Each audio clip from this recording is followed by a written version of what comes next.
यह कहानी उत्तर भारत के एक छोटे से गांव रामपुर की है, जहां कड़ाके की ठंड ने अपनी घातक चादर बिछा दी थी। हवाएं इतनी तेज थीं कि शीशे की तरह चुभती और छुरी की धार जैसी कटौती करती। पूरा गांव बर्फ की सफेद चादर में लिपटा हुआ था, लेकिन इस उजली सफेदी के नीचे एक गहरा भयावह रहस्य दबा था। रामपुर के लोग डर के साए में जी रहे थे। दिन के समय सब कुछ सामान्य लगता, लेकिन जैसे ही सूरज ढलता, अजीब सा खौफ हवा में घुलने लगता, सन्नाटा चीखने लगता और घरों के दरवाजे लोहे के ताले से मजबूती से बंद कर दिए जाते। रात के अंधेरे में कोई भी बाहर निकलने की हिम्मत नहीं करता था। गांव में एक 12 साल का लड़का रहता था, राजू। वह समझदार और बहादुर था, जो अपनी माँ के साथ एक छोटी सी झोपड़ी में रहता था। उसके पिता कुछ साल पहले एक गंभीर बीमारी के कारण इस दुनिया को अलविदा कह चुके थे। तभी से राजू अपनी माँ का सहारा बन गया था। हर मुश्किल घड़ी में उसका साथ देता और उसकी हर जरूरत का ध्यान रखता। माँ, लकड़ियाँ खत्म हो गई हैं। मैं बाहर से कुछ लेकर आता हूँ। नहीं बेटा, रुक जाओ। इस समय बाहर कोई नहीं निकलता। जो भी गया वो कभी जिंदा वापस नहीं लौटा। बाहर सिर्फ सन्नाटा है, मगर इस सन्नाटे के पीछे कुछ छुपा है, जिसे देख लेना भी मौत को बुलाने जैसा है। जो भी इस समय बाहर जाता है वो कभी लौटकर नहीं आता, क्योंकि वहां कोई और नहीं, खुद शैतान घूम रहा है। उसकी नजरें हर कोने में हैं, उसकी परछाई हर अंधेरे में छुपी है। वो किसी को नहीं छोड़ता, न तुम्हें न मुझे, न इस गांव के किसी भी इंसान को। बाहर सिर्फ खौफ है, मौत है, और अगर तुम बाहर गए तो तुम्हारा लौटना नामुमकिन है बेटा। लेकिन माँ, इतनी ठंड में तो हम जम जाएंगे। हमें और लकड़ियाँ चाहिए। ठंड से मर जाना मंजूर है, लेकिन बाहर जाना नहीं। वहां मौत घात लगाए बैठी है। एक पल के लिए घर में सन्नाटा छा जाता है। चारों ओर गहरी शांति फैल जाती है। बस जलती हुई आग की हल्की हल्की चटखने की आवाज सुनाई देती है।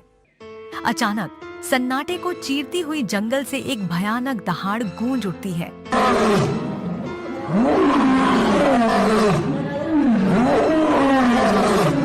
वह दहाड़ इतनी डरावनी होती है कि पूरा गांव थर थर कांपने लगता है। राजू का दिल जोर जोर से धड़कने लगता है। माँ, ये क्या है? बेटा, ये सिर्फ एक शेर नहीं, ये तो एक श्रापित आत्मा है।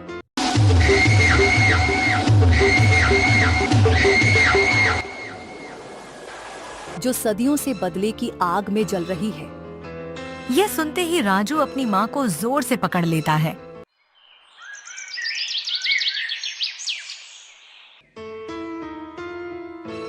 अगले दिन सुबह चौपाल पर गांव के लोग इकट्ठा हो जाते हैं। हर किसी के चेहरे पर डर की गहरी छाया साफ नजर आ रही थी। ये कब तक चलता रहेगा?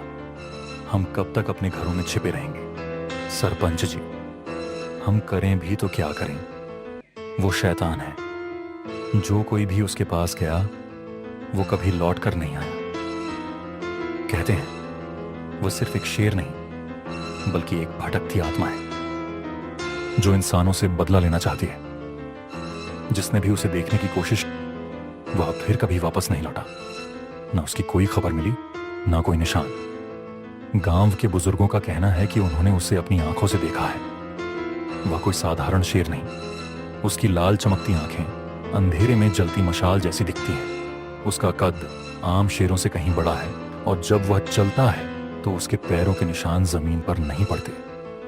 कुछ कहते हैं कि वह कभी इंसान था, जिसे बेरहमी से मारा गया था, और अब वह शेर के रूप में लौटकर बदला ले रहा है। गांव में जिसने भी उस शेर की परछाई देखी, उसकी रातों की नींद उड़ गई, और जिसने उसे सामने से देखने की हिम्मत की, वह फिर कभी लौटकर नहीं आया।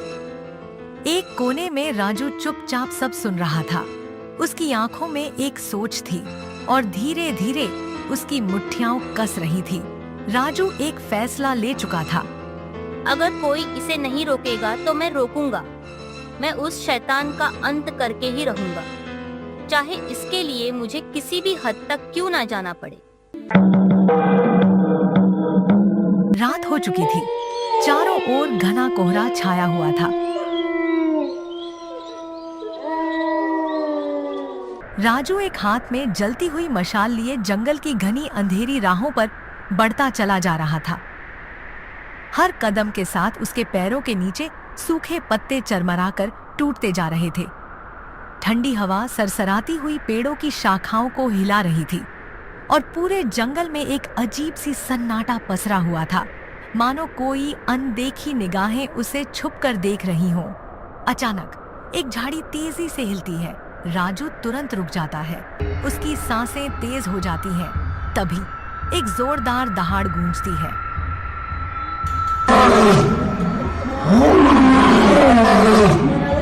पूरा जंगल उस भयानक दहाड़ से गूंज उठा।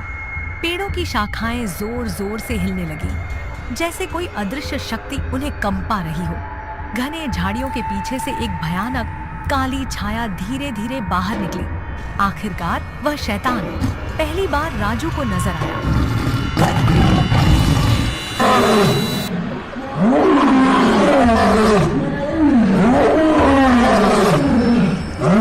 वह श्रापित शेर एक जोरदार दहाड़ के साथ राजू की ओर छलांग लगाता है।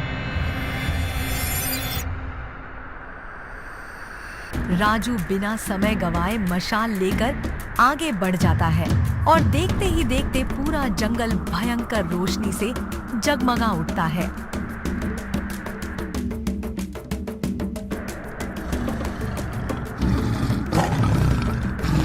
रात के अंधेरे में जंगल के घने पेड़ों के बीच से भागता हुआ राजू हाँफता हुआ एक पुराने वीरान मंदिर के पास आ पहुंचा।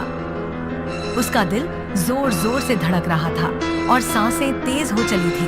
पीछे खतरनाक शेर की आत्मा आ रही थी। जैसे ही उसने मंदिर की टूटी फूटी सीढ़ियों पर पहला कदम रखा, अचानक चारों ओर एक रहस्यमयी चमकदार रोशनी फैल गई। राजू की आंखें चौंधिया गईं। उसने घबराकर इधर उधर देखा, लेकिन सामने जो दृश्य था उसने उसे स्तब्ध कर दिया।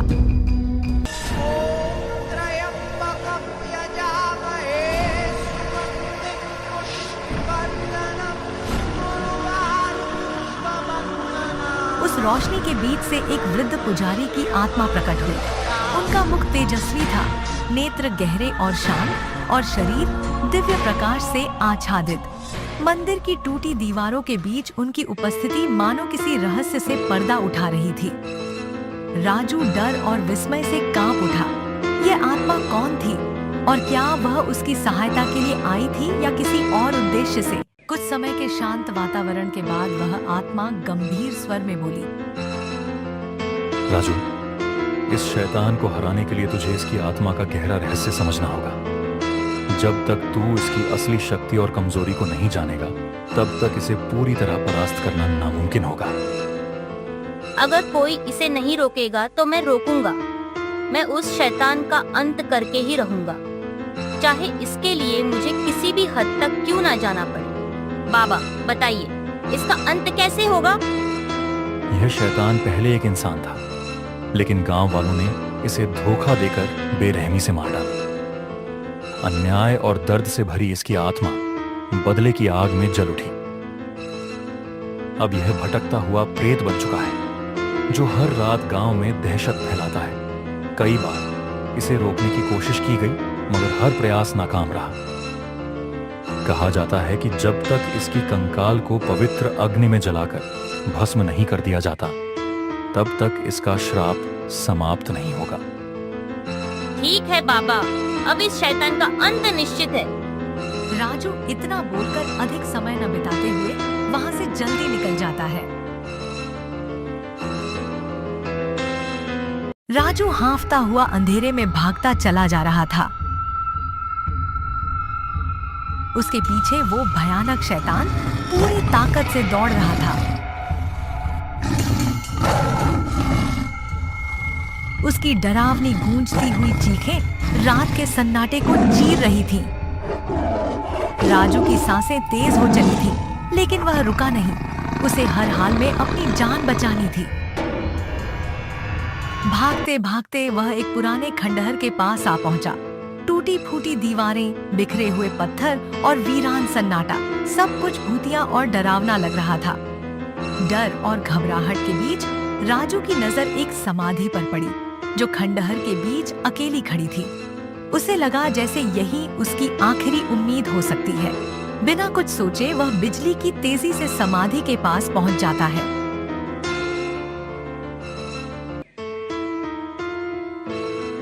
राजू ने कांपते हाथों से जलती मशाल उठाई और पूरी ताकत से कंकाल पर फेंक दी। जैसे ही मशाल कंकाल से टकराई, आग की लपटें भड़क उठी और उसी क्षण एक दिल दहला देने वाली चीख पूरे जंगल में गूंज गई। ऐसा लगा जैसे खुद अंधकार चीख उठा हो।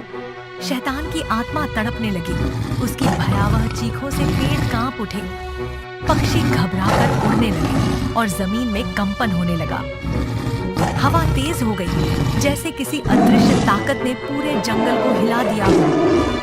राजू का दिल जोर जोर से धड़कने लगा, लेकिन उसकी नजरें बाघ के कंकाल पर टिकी रही, जहां से एक धुएं का गुब्बार उठ रहा था। धीरे धीरे बाघ की चीखें मंद पड़ने लगी, उसकी लाल चमकती आंखें बुझने लगी। हवा शांत होने लगी और जंगल में फैला अंधकार धीरे धीरे छंटने लगा।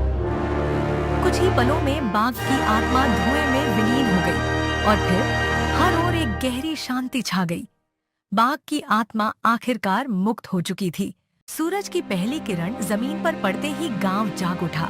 लोग अपने घरों से बाहर निकले, लेकिन इस बार उनके चेहरों पर कोई डर नहीं था।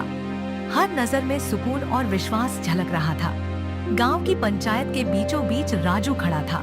उसका चेहरा हल्का घायल था, माथे पर चोट के निशान थे, मगर उसकी आंखों में विजय की चमक थी। वह अब सिर्फ एक आम इंसान नहीं, बल्कि साहस और संघर्ष की मिसाल बन चुका था।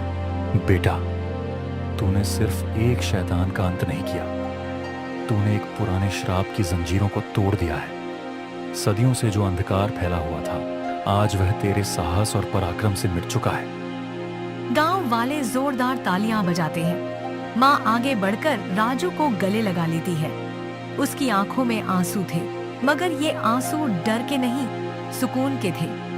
सूरज अपनी पूरी चमक के साथ आसमान में निकल आया। उसकी सुनहरी किरणें धरती पर बिखरते ही पूरा वातावरण एक नई ऊर्जा से भर उठा। पक्षियों की चहचहाहट और खेतों में लहलहाती फसलें इस नए सवेरे का स्वागत कर रही थी। रामपुर गांव, जो कभी एक भयानक श्राप के अंधेरे में डूबा हुआ था, आज उस बंधन से पूरी तरह मुक्त हो चुका था। वर्षों तक भय और अंधविश्वास की बेड़ियों में जकड़ा यह गांव अब उम्मीद और खुशहाली की ओर बढ़ रहा था। गांव के लोग अपने घरों से बाहर निकले। उनकी आंखों में आशा की चमक थी। बच्चे खेलते कूदते दौड़ रहे थे और बुजुर्ग मंदिर के घंटों की मधुर ध्वनि सुनकर भगवान का धन्यवाद कर रहे थे। आज का सूरज सिर्फ रोशनी ही नहीं, बल्कि एक नई शुरुआत की सौगात लेकर आया था। मगर एक सवाल अब भी जिंदा था। जंगल के एक स्याह कोने में अंधेरे से लिपटी एक काली परछाई सिहरती हुई करवट लेती है। ठंडी हवा का एक भयानक झोंका वृक्षों को डरावनी सरसराहट में झकझोर देता है और कहीं दूर घने सन्नाटे को चीरती हुई एक सिसकती चीख गूंजती है, जैसे कोई भयानक राज अब भी अधूरा हो। अगर आपको ये कहानी पसंद आई हो तो लाइक, सब्सक्राइब और शेयर करना न भूलें। अपनी राय जरूर दें कि आपको किस तरह की कहानियां देखना पसंद है। आपके विचार हमारे लिए बहुत महत्वपूर्ण हैं और हमें बेहतर कहानियां बनाने के लिए प्रेरित करते हैं।